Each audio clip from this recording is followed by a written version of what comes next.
अब कन्हैया चल पड़े, छींके पे मटकी है, मटकी में माखन है। भगवान ने पहले माखन ग्वाल वालों को खिलाया। जब सारे ग्वाल वालों ने माखन खाया, फिर भगवान ने भोग लगाया उस माखन का। भगवान जब माखन खा रहे थे तो उस घर की वो गोपी आ गई, वही बहू जो नई शादी होकर आई। और जैसे ही वो बहू रानी आई तो सारे ग्वाल वाले ठाकुर जी को छोड़कर भाग गए। भगवान अकेले छींके पर लटक रहे यहां से। उस नई नवेली दुल्हन ने कहा, बताओ, जिसको देखकर दुनिया लटक जाती है, आज वो बांके बिहारी लाल हमारे घर में लटका हुआ है। क्या बात है, मैं तो धन्य हो गई ऐसे लटके हुए कन्हैया को देखकर। आस पड़ोस की सखियों को बुलाया, रे आओ जरा देखो हमारे यहाँ कन्हैया लटका हुआ है। सब सखियों ने देखा, कहा लाला बड़े सुंदर लग रहे हो लटके हुए भी। अब देखो उसको तो मौका मिल गया, उसने उतारा नीचे, कहा कन्हैया मैया के पास शिकायत लेकर जाऊंगी, हाथ आगे बढ़ाओ, हाथ बांध कर ले जाऊंगी। अच्छा सखी देख, छोड़ देना, पहली बार चोरी की है तेरे घर में। नहीं नहीं लेकर तो जाऊंगी। अब देखो नई नवेली दुल्हन है, उसको पता नहीं कैसे रस्सी वस्सी बांधी जाती है। तो उसने कहा कन्हैया हाथ आगे करो। कन्हैया ने हाथ आगे करो। अब वो बांधने लगी रस्सी। अब बहू रानी के भी छोटे छोटे हाथ, पहले शादियां जल्दी हो जाती थी, कन्हैया के भी छोटे छोटे हाथ। अब बांध रही है, बांध तो रही है किंतु उससे बांधते नहीं बन रहा है। तो कन्हैया ने देखा कि ये सखी बांध तो रही है किंतु बांधते नहीं बन रहा है। तो भगवान ने कहा हाँ रुक जाओ अभी मैं देखता हूं। भगवान ने कहा सखी तेरी सास ने, उसको थोड़ा स्लो करो, तेरी सास ने तुझे बांधना नहीं सिखाया, कैसे बांधा जाता है? अब सखी तो बोले हाँ लाला देखो ना, हमारी सास ने हमें बांधना नहीं सिखाया, कैसे बांधा जाता है। कन्हैया ने कहा तू बिल्कुल चिंता मत कर, हम सिखा रहे कैसे बांधा जाता है। अच्छा आप सिखाओगे? हाँ। अब देखो अभी तक तो कन्हैया हाथ आगे किए थे, अब सखी ने हाथ आगे कर ली। भगवान सिखाने लगे, ऐसे ले गए रस्सी, ये ले गए, ये ले गए, और ये बन गई रस्सी। सखी ने कहा छोड़ दो। बोले अरे अभी रुक जा, हाथ बस बांधे की तो मैं पैर से दौड़ लगाकर भाग नहीं जाऊंगा। कहा ये भी सही बात है। अब भगवान उसी सखी को रस्सी पकड़े पकड़े उसके घर में घुमा रहे हैं। बता तेरे घर में मजबूत वाला खंबा कहां लगा? बोले वो बाहर लगा है। तो वो बाहर लेगा और उसी खंबे से 2-4 लपेटा मारे और कहा अब बंधी तू बढ़िया। उसी को उसी के घर में बांध दिया, और वो भी घर के बाहर। अब वो कह रही है छोड़ दे। कन्हैया कह रहे यही तो गड़बड़ है, तुझसे बांधते नहीं आता और मुझसे छोड़ते नहीं आता। या तो मैं जीव को बांधता नहीं, और यदि बांध लेता हूं तो भव से पार करने के बाद ही छोड़ता हूं। मेरा नाम कृष्ण है, कृष्ण। आज वो सखी गदगद हो गई, लाला धन्य हो तुम। आज सारी ब्रजांगनाएं मैया के पास शिकायत लेकर जाती हैं। सब कहती हैं मनमोहन बिगड़ गए बारे ते। आइए प्रेम और भाव से भगवान की सुंदर बाल लीलाएं चल रही है, माखन चोरी लीला चल रही, तो भाव से सुंदर सा भजन गाते हुए हम सभी माखन चोरी लीला का दर्शन करेंगे। और उसके बाद 56 भोग और गोवर्धन पूजा कथा विश्राम भाव से। अच्छा मैया कह रही वही तो मैं कहूं, मेरे घर में क्या भगवान आ गए? भगवान सुखदेव गुरुदेव कहते हैं राजन आज ठाकुर जी का नामकरण हुआ। गर्गाचार्य जी कह रहे मैया तेरे लाला का एक नाम नहीं होगा। तो फिर कि बहूनि संति नामानि रूपाणि चा सुतस्य ते गुण कर्मानुरूपाणि तान्यहं वेद नो जना।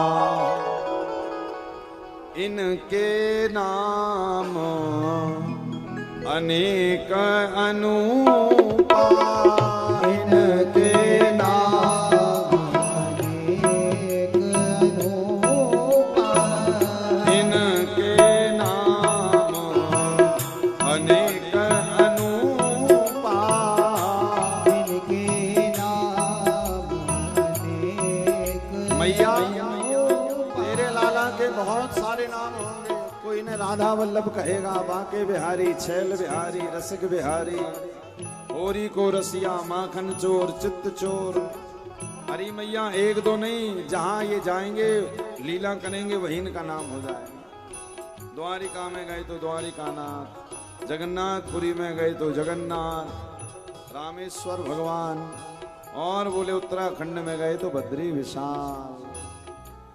तो बद्री विशाल की धरा। ठाकुर जी का एक नाम क्या है पता? बद्री नारायण। और बद्री का मतलब हमने बताया बेर, और बेर का मतलब यह है कि भगवान केवल, हमने अभी अभी कहा कि भगवान केवल अमीरों के नहीं है, भक्तों के नहीं है। भगवान कहते हैं धरती पर पैदा होने वाले वनस्पतियों के भी भगवान। इसी कारण भगवान का नाम वहां पर बद्री नारायण पड़ा। बोलो बद्री विशाल भगवान की। तो जो गर्गाचार्य जी कह रहे हैं, इनके नाम बहुत सारे होंगे। मैया ने कहा कोई एकाध नाम जो मैं ले सकूं? बोले इसका नाम आज से कृष्ण है। इसका नाम रूप लीला गुण धाम लोगों को अपनी ओर आकर्षित करेगा, इसी कारण इसका नाम कृष्ण है। कृष्ण, कृष्ण का मतलब जो लोगों को आकर्षित करे वो कृष्ण है। या जो जितना गहरा होता, देखिए कृष्ण का मतलब काला भी होता। और आपने देखा ना, जल जहां जितना गहरा होता है वहां उतना काला होता है। समुद्र में या नदी में आप कहीं तैरने गए हो, या आपने देखा हो गहराई वाले जल में, गहराई वाले जल का रंग काला होता है। इसका मतलब भगवान कृष्ण का जो चित्त है, बोले संपूर्ण ब्रह्मांड को अपने में समाने की सामर्थ्य रखता है। क्या बड़ा, क्या छोटा, क्या अमीर, क्या पापी, सबको भगवान अपने में समा लेते हैं। इसी कारण उनका नाम कृष्ण है। कृष्ण, देखिए कृष्ण का एक और मतलब है, जो क्रा धातु से कृष बना है। कृषक, कृषक यानी किसान। तो किसान का मतलब, कृषक का मतलब ये नहीं जो खेती करे। धरती पर हर एक व्यक्ति कृषक है, जो धरती पर रह रहा है वो कृषक। और ऋणा का मतलब है कल्याण करने वाला। तो कहते हैं धरती के लोग जब तक कृष्ण नाम नहीं लेंगे तब तक उनका कल्याण नहीं होगा। इसी कारण ये कृष्ण नाम धरती के लोगों के लिए विशेष रूप से हितकर है।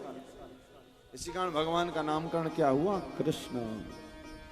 मैया ने कहा ये तो बड़ा कठिन नाम है, हम मैया की बत्ती सी है नहीं, तो कृष्ण कहे तो हवा निकल जाए। इसी कारण मैया ने अपना एक नाम रख लिया। मैया अपने लाला को कनुआ कहने लगी।